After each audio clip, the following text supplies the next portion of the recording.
राजनीति में राहुल गांधी आए अपने पुरखों को वजह से, और नरेंद्र मोदी राजनीति में आए मूर्खों की वजह से। अब सुनिए, इस देश में जैसे जैसे साक्षरता दर बढ़ता गया, कैसे कांग्रेस देश से खत्म होता गया, सुनिए जरा। 1960 लगभग 28% जो साक्षरता दर था 28% था। कांग्रेस की सीटें कितनी थी? 371। इसके बाद आगे बढ़िए, थोड़ा आगे बढ़िए, 1980 में आइए। 1980 में साक्षरता दर हो जाता है 43%।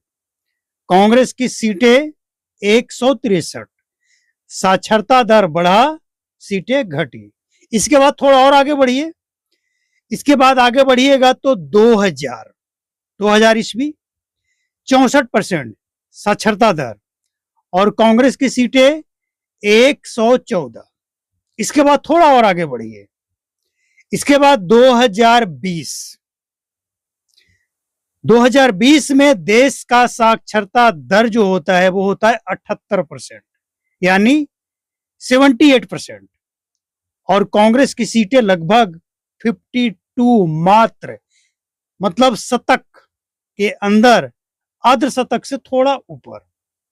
मतलब जैसे जैसे देश में लोग पढ़ लिख कर समझदार होते गए, वैसे वैसे कांग्रेस देश से सिमटती चली गई।